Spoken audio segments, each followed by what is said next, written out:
ഈശോയിൽ സ്നേഹമുള്ളവരെ, പുതുപ്പാടി വിൻസെൻഷ്യൻ ധ്യാന കേന്ദ്രത്തിൽ നിന്നും എല്ലാവർക്കും പ്രാർത്ഥനാശംസകൾ. ജൂബിലാത്തെ വചനവിരുന്നിലേക്ക് ഏവർക്കും സ്വാഗതം. ഉൽപ്പത്തി പുസ്തകത്തിൽ 40-ാം അധ്യായം 1-ാം തിരുവചനം. എന്നാൽ പാനപാത്രവാഹകൻ ജോസഫിനെ ഓർമ്മിച്ചില്ല, അവനെ മറന്നുകളഞ്ഞു. സ്നേഹമുള്ളവരെ, പൂർവ്വ യൗസേപ്പ വലിയ പ്രതിസന്ധികളിലൂടെ, തകർച്ചകളിലൂടെ, സഹനങ്ങളിലൂടെയൊക്കെ കടന്നു പോവുകയാണ്. അങ്ങനെ തടവറയിൽ കഴിയുന്ന സമയത്ത് വലിയൊരു പ്രത്യാശയായിട്ടാണ് കൂടെ കഴിഞ്ഞിരുന്ന 2 പേരുടെ സ്വപ്നം വ്യാഖ്യാനിക്കാനുള്ള അവസരം ജോസഫിന് ലഭിച്ചത്. സ്വപ്നം വ്യാഖ്യാനിച്ചു കൊടുത്തു, അതുപോലെ തന്നെ സംഭവിക്കുകയും ചെയ്തു. അപ്പോൾ അതിൽ പാനപാത്രവാഹകനോട് ജോസഫ് പറഞ്ഞിരുന്നു, ഈ പറയുന്നത് പോലെയൊക്കെ സംഭവിക്കുമ്പോൾ എന്നെ ഓർക്കണം, ഫറവോയോട് എന്നെക്കുറിച്ച് പറയണം, എന്നെ ഇവിടെ നിന്ന് സ്വാതന്ത്ര്യത്തിലേക്ക് കൊണ്ടുവരണം.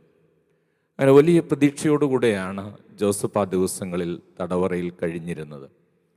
സ്നേഹമുള്ളവരെ, എന്നാൽ വചനത്തിൽ നമ്മൾ വായിക്കുകയാണ്, ജോസഫ് സ്വപ്നം വ്യാഖ്യാനിച്ചു കൊടുത്തതുപോലെ എല്ലാം സംഭവിച്ചെങ്കിലും എല്ലാം ശുഭമായി തീർന്നപ്പോൾ പാനപാത്രവാഹകൻ ജോസഫിനെ ഓർത്തില്ല എന്ന് വചനത്തിൽ നമ്മൾ വായിക്കുന്നു. വാസ്തവത്തിൽ അതൊരു വലിയ കടുത്ത സങ്കടത്തിൻ്റെ, നിരാശയുടെ, ദുഃഖത്തിൻ്റെ ഒരവസരമാണ്. വലിയൊരു പ്രതീക്ഷയായിരുന്നു.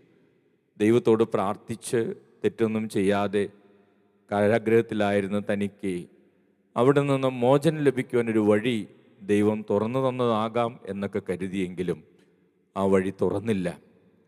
നീണ്ട നാളുകൾ വീണ്ടും അദ്ദേഹത്തിന് തടവറയിൽ കിടക്കേണ്ടി വന്നു. വീണ്ടും 2 വർഷത്തോളം ആ തടവറയിൽ കിടക്കേണ്ടി വന്നു. ജീവിതത്തിൽ നമ്മൾ ഒത്തിരി ദൈവത്തോട് പ്രാർത്ഥിച്ചിട്ട് ചില പ്രാർത്ഥനകൾക്ക് ഉത്തരം ലഭിക്കാതെ വരുമ്പോൾ, അല്ലെങ്കിൽ ഉത്തരം വൈകുമ്പോൾ നമ്മൾ ഒത്തിരിയേറെ സങ്കടപ്പെടും, നിരാശയിലൂടെയൊക്കെ കടന്നു പോകും. ചിലപ്പോൾ നമ്മൾ പ്രാർത്ഥന നിർത്തിക്കളയും. എന്നാൽ ജോസഫിനെ സംബന്ധിച്ചിടത്തോളം അങ്ങനെ പ്രാർത്ഥന നിർത്തിയതായതൊന്നും നമ്മൾ വായിക്കുന്നില്ല. അദ്ദേഹം ദൈവത്തിൽ വീണ്ടും വീണ്ടും ആശ്രയിച്ചു എന്ന് തന്നെയാണ് നമ്മൾ മനസ്സിലാക്കുക. സ്നേഹമുള്ളവരെ, എന്നാൽ ദൈവത്തിൻ്റെ പദ്ധതി ആ തടവറയിൽ നിന്ന് മോചിതരായ ആ 2 വ്യക്തികൾ ഒരു പാനപാത്രവാഹകനിലൂടെ ഫറവോത് അറിയുകയും ഈ ജോസഫിന് എന്തെങ്കിലും ഒരു ജോലിയൊക്കെ കൊട്ടാരത്തിൽ ലഭിക്കുകയും അല്ലെങ്കിൽ തടവറയിൽ നിന്ന് മോചനം കിട്ടുകയും ചെയ്യുക എന്നുള്ളതായിരുന്നില്ല ദൈവത്തിൻ്റെ പദ്ധതി. ദൈവത്തിൻ്റെ പദ്ധതിയും സ്വപ്നവും ജോസഫ് കണ്ടതിനേക്കാളും വലുതായിരുന്നു. ദൈവത്തിൻ്റെ പദ്ധതിയും സ്വപ്നവും ഫറവോയുടെ സ്വപ്നം വ്യാഖ്യാനിച്ച് വലിയൊരു അഭിഷേകത്തിലേക്ക്, വലിയൊരു അനുഗ്രഹത്തിലേക്ക്, ഈജിപ്തിൻ്റെ അധിപനാകുന്ന അവസ്ഥയിലേക്ക് ജോസഫിനെ കൊണ്ടുവരിക എന്നുള്ളതായിരുന്നു ദൈവത്തിൻ്റെ സ്വപ്നം. സ്നേഹമുള്ളവർ, നമ്മുടെ ഓരോരുത്തരുടെയും ജീവിതത്തിൽ പലപ്പോഴും നമ്മൾ പ്രാർത്ഥിക്കുന്നത് നമുക്ക് ലഭിക്കാതെ വരുമ്പോൾ, പ്രാർത്ഥനകൾക്ക് ഉത്തരം കിട്ടാതെ വരുമ്പോൾ പലപ്പോഴും നമ്മൾ സങ്കടത്തിലേക്കും ദുഃഖത്തിലേക്കും നിരാശയിലേക്കൊക്കെ പോകാറുണ്ട്. പക്ഷേ ചില സമയങ്ങളിൽ ഈ ദൈവത്തിൻ്റെ മൗനവും പ്രാർത്ഥനയ്ക്ക് ഉത്തരം കിട്ടാത്ത അവസ്ഥയും നമ്മൾ കൂടുതൽ ആഴത്തിൽ മനസ്സിലാക്കേണ്ടതുണ്ട്. ദൈവം പലപ്പോഴും മനുഷ്യരുടെ ജീവിതത്തിൽ ഇടപെടുന്നത് നിഗൂഢമായാണ്. നിഗൂഢത ദൈവത്തിൻ്റെ സ്വഭാവമാണ്. ചിലതെല്ലാം നിഗൂഢമായിരിക്കുമ്പോഴും ദൈവത്തിൻ്റെ നന്മയിൽ വിശ്വസിക്കുവാൻ നമ്മൾ പഠിക്കണം. ചില പ്രാർത്ഥനകൾക്ക് ഉത്തരം കിട്ടാതെ വരുമ്പോൾ ദൈവത്തിൻ്റെ സ്നേഹത്തിലും പദ്ധതിയിലും നമുക്ക് ഉറച്ചു വിശ്വസിക്കുവാൻ സാധിക്കണം. ദൈവത്തിൻ്റെ ഇഷ്ടം നിറവേറ്റാനാണ് നമ്മൾ ആഗ്രഹിക്കേണ്ടത്. ഞാനൊരു പുസ്തകം വായിച്ചു കൊണ്ടിരുന്നപ്പോൾ ലോകമെമ്പാടും വ്യാപിച്ചു കിടക്കുന്ന ഈ ശാലോം പ്രസ്ഥാനത്തിൻ്റെ അതിൻ്റെ ഉത്ഭവത്തിന് കാരണക്കാരനായ ശ്രീ ബെന്നി പുന്നത്ര ബ്രദറിനെ, അദ്ദേഹത്തിൻ്റെ ജീവിതാനുഭവം വായിക്കാനിട വന്നു. അപ്പോൾ അദ്ദേഹം ബാങ്ക് ഉദ്യോഗസ്ഥനായിരുന്നു. അദ്ദേഹത്തിൻ്റെ ഭാര്യയും ബാങ്കിൽ തന്നെയാണ് ജോലി ചെയ്യുന്നത്. അദ്ദേഹത്തിൻ്റെ ഭാര്യ എറണാകുളത്ത് ജോലി ചെയ്യുന്നു, എറണാകുളത്തുള്ള ബാങ്കിൻ്റെ ബ്രാഞ്ചിൽ ജോലി ചെയ്യുന്നു. ഇദ്ദേഹം ജോലി ചെയ്യുന്നത് കോഴിക്കോട്, അവിടെയാണ്, കോഴിക്കോട് ജില്ലയിലാണ്. അപ്പോൾ ഇവർ രണ്ടുപേരും രണ്ട് സ്ഥലത്ത് നിൽക്കുന്നു. അതിൻ്റെ ബുദ്ധിമുട്ടുകൾ ഏറെയുണ്ട്. അതുകൊണ്ട് ഈ ബ്രദർ ബെന്നി പുന്നത്തറ ഏറെ നാളുകളായിട്ട് അദ്ദേഹം കോഴിക്കോട് നിന്നും എറണാകുളത്തേക്ക് ഒരു ട്രാൻസ്ഫർ കിട്ടാൻ വേണ്ടി പ്രാർത്ഥിച്ചു കൊണ്ടിരുന്നു. അതിനുവേണ്ടി കുറേ കരഞ്ഞപേക്ഷിച്ചു, ദൈവത്തിൽ ആശ്രയിച്ചു. പക്ഷേ ഈ ട്രാൻസ്ഫർ ഇദ്ദേഹത്തിൻ്റെ പ്രാർത്ഥന ദൈവം കേട്ടില്ല. അവൾ ദൈവം പ്രാർത്ഥന കേൾക്കാതിരുന്നത് കൊണ്ട് അദ്ദേഹത്തിന് വലിയ സങ്കടമുണ്ടായിരുന്നു ആ നാളുകളിൽ. എന്നാൽ പിന്നീട് വർഷങ്ങൾ കഴിഞ്ഞപ്പോൾ അദ്ദേഹം പറയുകയാണ്, അന്ന് ദൈവം എൻ്റെ പ്രാർത്ഥന കേൾക്കാതിരുന്നതിന് ഞാൻ ദൈവത്തിന് നന്ദി പറയുന്നു. ഞാൻ അന്ന് അവിടെ നിന്ന് ട്രാൻസ്ഫറായി എറണാകുളത്തേക്ക് പോവുകയും എൻ്റെ ജീവിതം എറണാകുളത്തേക്ക് മാറ്റി ക്രമീകരിക്കുകയും ചെയ്തിരുന്നെങ്കിൽ ഒരുപക്ഷെ ശാലോമിൻ്റെ ഉത്ഭവം അന്ന് സംഭവിക്കുമായിരുന്നില്ല. അപ്പോൾ ഞാൻ ഇന്ന് എൻ്റെ ജീവിതത്തെക്കുറിച്ച് ചിന്തിക്കുമ്പോൾ, എൻ്റെ ജീവിതത്തിൽ ഇന്നലകളെക്കുറിച്ച് ചിന്തിക്കുമ്പോൾ, എൻ്റെ ആ പ്രാർത്ഥന ദൈവം കേൾക്കാതിരുന്നതിന് ഞാൻ ദൈവത്തിന് നന്ദി പറയുന്നു. കാരണം ദൈവം എൻ്റെ പ്രാർത്ഥന അപ്പോൾ കേൾക്കാതിരുന്നതിലൂടെ ദൈവത്തിന് എന്നെക്കുറിച്ചൊരു വലിയ പദ്ധതി ഉണ്ടായിരുന്നു, ശാലോമിനെക്കുറിച്ച് വലിയൊരു പദ്ധതി ഉണ്ടായിരുന്നു. അത് ദൈവം വേണ്ട സമയത്ത് നിറവേറ്റുകയും ചെയ്തു. അപ്പോൾ സ്നേഹമുള്ളവരെ, നമ്മൾ ഓരോരുത്തരും ജീവിതത്തിൽ തിരിച്ചറിയേണ്ട ഒരു വലിയ സത്യമാണത്. ചില സമയങ്ങളിൽ നമ്മുടെ പ്രാർത്ഥനകൾ കേൾക്കാതെ പോകുമ്പോൾ, പ്രാർത്ഥനകൾക്ക് ഉത്തരം കിട്ടാതെ പോകുമ്പോൾ നമ്മൾ നിരാശപ്പെടരുത്, സങ്കടപ്പെടരുത്. നമ്മൾ ദൈവത്തിൻ്റെ ഇഷ്ടത്തിന് നമ്മളെ തന്നെ വിട്ടുകൊടുത്താൽ ദൈവം നമ്മളിലൂടെ വലിയ അത്ഭുതങ്ങളും അടയാളങ്ങളും പ്രവർത്തിക്കും. പക്ഷേ ഇന്ന് നമ്മുടെ ഓരോരുത്തരുടെ ജീവിതത്തെക്കുറിച്ച് നമ്മൾ ചിന്തിച്ചു കഴിഞ്ഞാൽ പലപ്പോഴും നമ്മുടെ ആകുലതകളും ഉത്കണ്ഠകളും സങ്കടങ്ങളും നമ്മൾ ആഗ്രഹിച്ചത് കിട്ടാത്തത് കൊണ്ടാണ്, അല്ലെങ്കിൽ നമ്മൾ സ്വപ്നം കണ്ടത് നിറവേറാത്തത് കൊണ്ടാണ്, അല്ലെങ്കിൽ ദൈവം നമ്മുടെ പ്രാർത്ഥനകൾക്ക് ഉത്തരം നൽകാത്തതുകൊണ്ടാണ്. ദൈവത്തിൻ്റെ പദ്ധതിക്ക് നമ്മളെ തന്നെ വിട്ടുകൊടുത്താൽ ദൈവം നമ്മുടെ ജീവിതത്തിൽ വലിയ അത്ഭുതങ്ങൾ പ്രവർത്തിക്കും. ജെറമ്യാ പ്രവാചകൻ്റെ പുസ്തകത്തിൽ 29-ാം അധ്യായം 11-ാം തിരുവചനത്തിൽ നമ്മൾ വായിക്കുന്നുണ്ടല്ലോ, നിങ്ങളെക്കുറിച്ചുള്ള പദ്ധതി എൻ്റെ മനസ്സിലുണ്ട്, അത് നിങ്ങളുടെ നാശത്തിനല്ല ക്ഷേമത്തിനുള്ള പദ്ധതിയാണ്, നിങ്ങൾക്ക് ശുഭമായ ഭാവിയും പ്രത്യാശയും നൽകുന്ന പദ്ധതിയാണത്. അതേസമയമുള്ള ഒരു ദൈവത്തിന് നമ്മെ ഓരോരുത്തരെയും കുറിച്ചുള്ള പദ്ധതി, ആ പദ്ധതി നിറവേറുവാൻ നമ്മൾ ആഗ്രഹിക്കുക. നമ്മുടെ സ്വന്തം പദ്ധതികളും സ്വന്തം ഇഷ്ടങ്ങളും ദൈവത്തിന് വിട്ടുകൊടുക്കുക.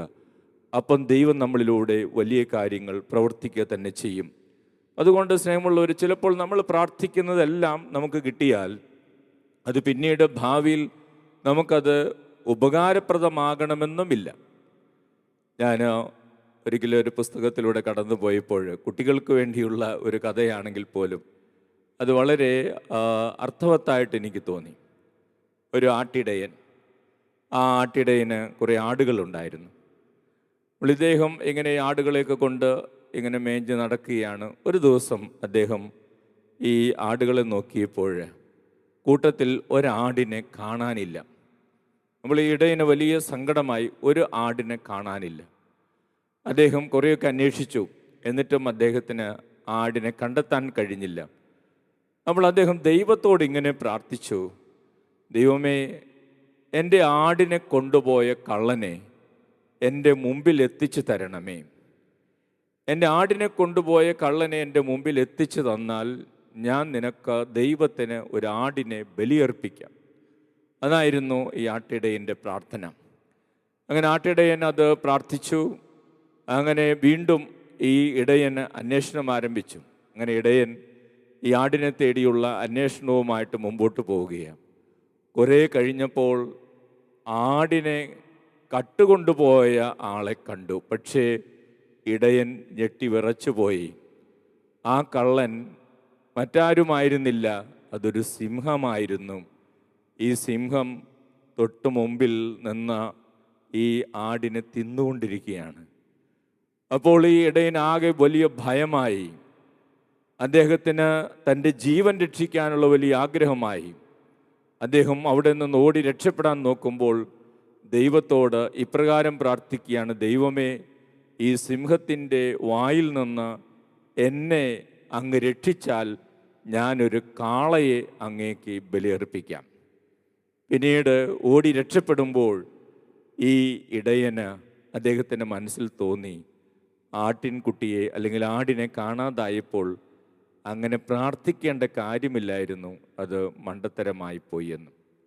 സ്നേഹമുള്ളവരെ, ഒരു കഥയാണെങ്കിൽ പോലും നമുക്കതിൽ നിന്ന് മനസ്സിലാക്കാൻ സാധിക്കുന്ന ഒത്തിരി കാര്യങ്ങളുണ്ട്.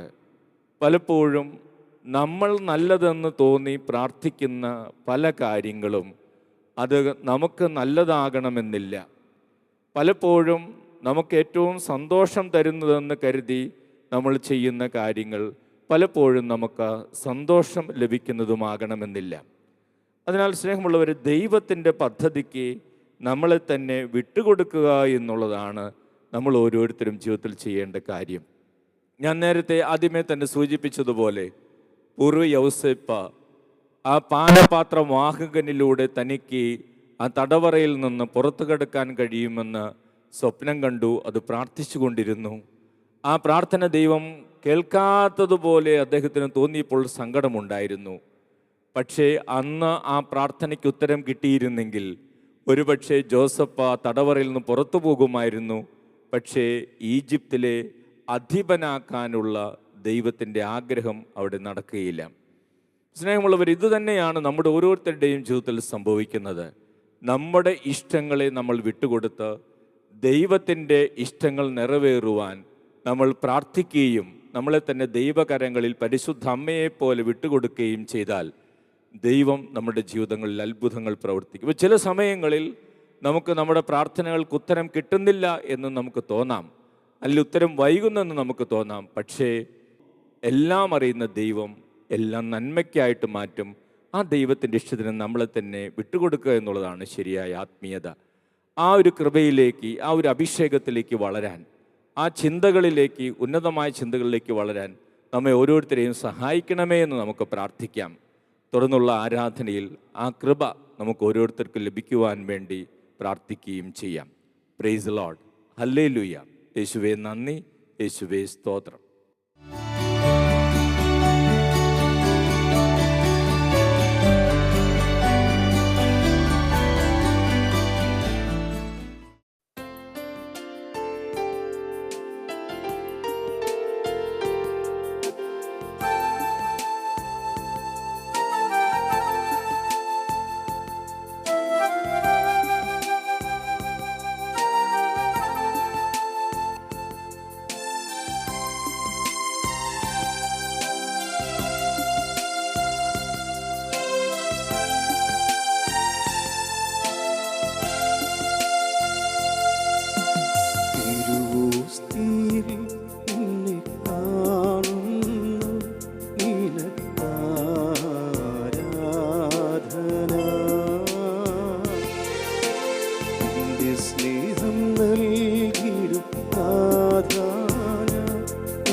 നിത്യസ്തുതിക്ക് യോഗ്യമായ പരിശുദ്ധ പരമ ദിവ്യ കാരുണ്യത്തിന് നേരവും ആരാധനയും സ്തുതിയും പുകഴ്ചയും ഉണ്ടായിരിക്കട്ടെ. നിത്യസ്തുതിക്ക് യോഗ്യമായ പരിശുദ്ധ പരമ ദിവ്യ കാരുണ്യത്തിന് നേരവും ആരാധനയും സ്തുതിയും പുകഴ്ചയും ഉണ്ടായിരിക്കട്ടെ.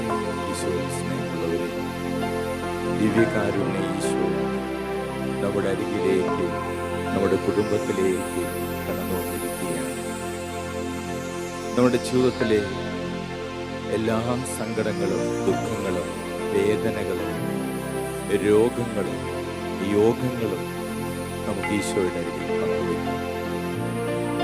നമ്മുടെ ജീവിതത്തിലെ ഏത് പ്രതിസന്ധിയിലേക്കും ഏത് തകർച്ചയിലേക്കും കടന്നു വരുവാൻ കഴിവുള്ള, നമ്മെ മനസ്സിലാക്കുന്ന, ജീവിക്കുന്ന ദൈവമാണ് നമ്മുടെ ജീവിതത്തിലേക്കും ഭവനത്തിലേക്കും ഇപ്പോൾ കടന്നു വന്നിരിക്കുന്നത്.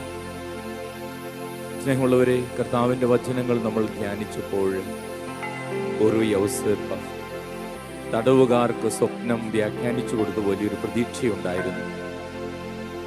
അവർ പോയി പറഞ്ഞു തൻ്റെ ജീവിതത്തിലും ദൈവം ഇടപെടുമെന്ന്. ദൈവം അപ്പോൾ ഇടപെട്ടില്ല. 2 വർഷം കഴിഞ്ഞ് ദൈവം ഫറവോയുടെ സ്വപ്നം വ്യാഖ്യാനിക്കുന്ന സമയത്താണ് ഇടപെടുന്നത്. ജീവിതത്തിൽ ചില പ്രാർത്ഥനകൾക്ക് ഉത്തരം ലഭിക്കുന്നില്ല, ലഭിക്കാൻ വൈകുന്നു എന്ന് നമ്മൾ ചിന്തിക്കുമ്പോൾ നമ്മുടെ മനസ്സ് തളരാം. ചിലപ്പോൾ നമ്മൾ പ്രാർത്ഥന നിർത്താം. പക്ഷെ കർത്താവ് തിരുവചനത്തിലൂടെ നമ്മെ ഓർമ്മിപ്പിക്കുകയാണ്, ജീവിതാനുഭവങ്ങളിലൂടെ നമ്മളെ പഠിപ്പിക്കുകയാണ്. ചില പ്രാർത്ഥനകൾക്ക് ഉത്തരം കിട്ടാതിരിക്കുമ്പോൾ ദൈവത്തിന് നമ്മളെക്കാൾ വലിയതോ പദ്ധതിയുണ്ട്. നമ്മൾ ആഗ്രഹിക്കുന്നതിനേക്കാൾ വലിയൊരു പദ്ധതി ദൈവത്തിനുണ്ട്. ജോലി സ്ഥലത്ത് നിന്നൊരു ട്രാൻസ്ഫർ നമ്മൾ ആഗ്രഹിക്കുമ്പോൾ നമ്മൾ സൗകര്യമാണ് നോക്കുന്നത്. പക്ഷേ ദൈവം ഒരുപക്ഷെ നമ്മളെ വലിയ രീതിയിൽ ഉപയോഗിക്കാൻ ആഗ്രഹിക്കുന്നത് കൊണ്ട് ചിലപ്പോൾ ആ സ്ഥലത്ത് തന്നെ നിർത്തുന്നു. നമ്മുടെ ഓരോരുത്തരുടെ ജീവിതത്തിൽ അങ്ങനെയാണ്. ചില പ്രാർത്ഥനകൾക്ക് ഉത്തരം ലഭിക്കാതിരിക്കുമ്പോൾ അത് പിന്നീട് നന്മയായി മാറിയെന്ന് നമ്മൾ തിരിച്ചറിയുന്നു. നമ്മുടെ അനുദിന ജീവിതത്തിൽ നമ്മുടെ മനസ്സിനെ തളർത്തുന്ന എല്ലാ വിപരീത ചിന്തകളും കർത്താവിന് സമർപ്പിക്കാം. പ്രത്യേകമായിട്ട് എൻ്റെ പ്രാർത്ഥന ദൈവം കേട്ടില്ലല്ലോ, എനിക്കുത്തരം കിട്ടിയില്ലല്ലോ എന്നുള്ള സങ്കടങ്ങളൊക്കെ ഈശോയ്ക്ക് സമർപ്പിക്കാം. ദൈവത്തെ സ്നേഹിക്കുന്നവർക്കും പദ്ധതി അനുസരിച്ച് വിളിക്കപ്പെട്ടവർക്കും അവിടെ നിന്നെല്ലാം നന്മയ്ക്കായിട്ട് മാറ്റും. നമുക്ക് ഉറച്ചു വിശ്വസിക്കാം.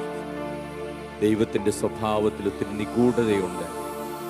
ആ നിഗൂഢതയിൽ ദൈവസ്നേഹവും ദൈവത്തിൻ്റെ ജ്ഞാനവും ഒളിഞ്ഞിരിപ്പുണ്ട്. ആ ദൈവത്തിൻ്റെ നിഗൂഢത തിരിച്ചറിയുവാൻ, ദൈവത്തിൻ്റെ ഇടപെടലുകളുടെ നിഗൂഢത തിരിച്ചറിയാൻ നമുക്ക് കാത്തിരിക്കാം. അയാളുടെ വിശ്വാസം നമുക്ക് നൽകണമേ എന്ന് പ്രാർത്ഥിക്കാം. നമ്മൾ അലട്ടുന്ന എല്ലാ പ്രതിസന്ധികളും ഈശോയ്ക്ക് സമർപ്പിച്ചുകൊണ്ട് ഈ ഗാനത്തോട് ചേർന്ന് നമ്മുടെ ജീവിതത്തിലും കുടുംബത്തിലും ഈശോ ഇടപെടാൻ നമുക്ക് ഉണർന്ന് പ്രാർത്ഥിക്കാം.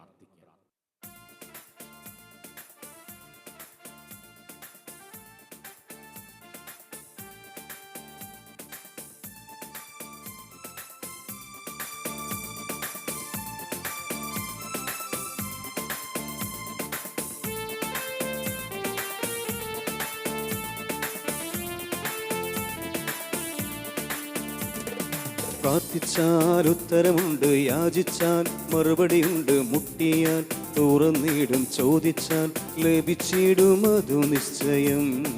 പ്രാർത്ഥിച്ചാൽ ഉത്തരമുണ്ട്, യാചിച്ചാൽ മറുപടിയുണ്ട്, മുട്ടിയാൽ തുറന്നിടും, ചോദിച്ചാൽ ലഭിച്ചിടും, അതു നിശ്ചയം. നിശ്ചയം നിശ്ചയം അതു നിശ്ചയം, വാക്കു പറഞ്ഞവൻ മാറുകില്ല. നിശ്ചയം നിശ്ചയം അതു നിശ്ചയം, വാഗ്ദത്തം തന്നവൻ അകലുകില്ല.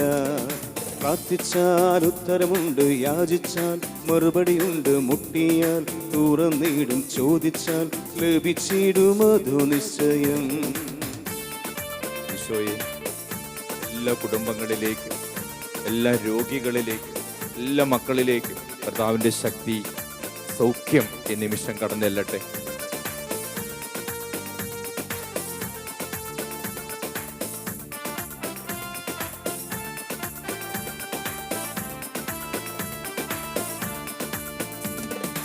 ആരാധിച്ചാൽ വിടുതലുണ്ട്, ആശ്രയിച്ചാൽ കരുതലുണ്ട്. ആരാധിച്ചാൽ വിടുതലുണ്ട്, ആശ്രയിച്ചാൽ കരുതലുണ്ട്. വിളിച്ചാൽ വിളിപ്പുറത്തെത്തും നിശ്ചയം, വിളി ശ്രവിച്ചാൽ നിത്യരക്ഷ നിശ്ചയം. പ്രാർത്ഥിച്ചാൽ ഉത്തരമുണ്ട്, യാചിച്ചാൽ മറുപടിയുണ്ട്, മുട്ടിയാൽ തുറന്നിടും, ചോദിച്ചാൽ ലഭിച്ചിടും, അതു നിശ്ചയം. പ്രാർത്ഥിച്ചാൽ ഉത്തരമുണ്ട്, യാചിച്ചാൽ മറുപടിയുണ്ട്, മുട്ടിയാൽ തുറന്നിടും, ചോദിച്ചാൽ ലഭിച്ചിടും, അതു നിശ്ചയം. നിശ്ചയം നിശ്ചയം അതു നിശ്ചയം, വാക്കു പറഞ്ഞവൻ മാറുകില്ല. നിശ്ചയം നിശ്ചയം അതു നിശ്ചയം, വാഗ്ദത്തം തന്നവൻ അകലുകില്ല. നിശ്ചയം നിശ്ചയം അതു നിശ്ചയം, വാക്കു പറഞ്ഞവൻ മാറുകില്ല. നിശ്ചയം നിശ്ചയം അതു നിശ്ചയം, മഹത്വം മഹത്വം മഹത്വം മഹത്വം. യേശുവേ, എല്ലാവരും അനുഗ്രഹിക്കണമേ. യേശുവേ, എല്ലാ കുടുംബങ്ങളിലേക്ക് കടന്നില്ലണം. യേശുവേ, ശക്തി നിറയട്ടെ, അഭിഷേകം ഒഴുകട്ടെ. യേശുവിന്റെ നാമത്തിൽ തടസ്സങ്ങൾ മാറട്ടെ, ബന്ധനങ്ങൾ അഴിയട്ടെ, കെട്ടുകൾ പൊട്ടട്ടെ, രോഗികൾ സുഖപ്പെടട്ടെ. Hallelujah hallelujah hallelujah. യേശുവേ, ആരാധന ആരാധന. മഹത്വം മഹത്വം മഹത്വം മഹത്വം മഹത്വം. യേശുവിന്റെ നാമത്തിന് മഹത്വം, യേശുവിന്റെ നാമത്തിന് മഹത്വം, ദൈവനാമത്തിന് മഹത്വം. യേശുവേ, ആരാധന ആരാധന ആരാധന ആരാധന ആരാധന ആരാധന ആരാധന. ഈശോയിൽ സ്നേഹമുള്ളവരെ, നമ്മുടെ ജീവിതത്തിലെ എല്ലാ പ്രതിസന്ധികളും എല്ലാ ദുഃഖങ്ങളും നമുക്ക് ഈശോയുടെ കരങ്ങളിൽ കൊടുക്കാം. നമ്മുടെ കുടുംബം കടന്നു പോകുന്ന അവസ്ഥയിലേക്ക് ഈശോയെ ക്ഷണിക്കാം. നമ്മുടെ പ്രിയപ്പെട്ടവർ കടന്നു പോകുന്ന ബുദ്ധിമുട്ട് നിറഞ്ഞ അവസ്ഥകളിലേക്ക്, രോഗങ്ങളിലേക്ക്, സാമ്പത്തിക പ്രതിസന്ധികളിലേക്ക്, പഠിക്കുവാനുള്ള ബുദ്ധിമുട്ടുകളിലേക്ക്, അർത്ഥം പിടികിട്ടാത്ത ജീവിത അനുഭവങ്ങളിലേക്ക് നമുക്ക് ഈശോയുടെ ശക്തിയും സാന്നിധ്യവും നമുക്ക് ക്ഷണിക്കാം. ഞങ്ങളവരെ നമ്മൾ പലരുടെയും ജീവിത അനുഭവങ്ങളിലൂടെ നമ്മൾ മനസ്സിലാക്കിയായിരുന്നു. അവരാഗ്രഹിച്ചതും പ്രാർത്ഥിച്ചതും അവർക്ക് ചില കാലങ്ങളിൽ ലഭിക്കാതെ പോയത്, പിന്നീട് അത് നൽകാത്തതിനെ ഓർത്ത് അവർ ദൈവത്തിന് നന്ദി പറയുന്നു. കാരണം നമ്മൾ ആഗ്രഹിക്കുന്നതിനേക്കാളും നമ്മൾ സ്വപ്നം കാണുന്നതിനേക്കാളും വലിയ അനുഗ്രഹങ്ങൾ ദൈവത്തിന് നമുക്ക് തരാൻ സാധിക്കും. ദൈവത്തിൻ്റെ പദ്ധതിയോട് സഹകരിക്കുക, ദൈവത്തിൻ്റെ ഇഷ്ടങ്ങൾ നിറവേറ്റുവാൻ ആഗ്രഹിക്കുക, ദൈവകൃപ നമ്മളിൽ നിറയാൻ വേണ്ടി ആഗ്രഹിക്കുക. അതാണ് നമ്മുടെ ഭാഗത്ത് നിന്ന് ദൈവം ആഗ്രഹിക്കുന്നത്. സ്നേഹമുള്ളവരെ, നമുക്ക് നമ്മുടെ എല്ലാ പ്രാർത്ഥനകളും ഈശോയുടെ കരങ്ങളിൽ സമർപ്പിക്കാം. കുടുംബത്തെ സമർപ്പിച്ചുകൊണ്ടും നിയോഗങ്ങൾ സമർപ്പിച്ചുകൊണ്ടും ഈശോയുടെ ആശീർവാദം സ്വീകരിക്കുവാനായി നമുക്ക് പ്രാർത്ഥിച്ചൊരുങ്ങാം. പരിശുദ്ധ ശരീരത്താലും വിലയേറിയ രക്തത്താലും പാപത്തിൻ കറകളിൽ നിന്നും മർത്യനു നീ മോചനമേകി. സകലേശാ ദിവ്യ കടാക്ഷം തൂഗണമേ വത്സല സുതരീ. നിർമ്മലരായി ജീവിച്ചിടുവാൻ ചിന്തണമേ ദിവ്യവരങ്ങൾ.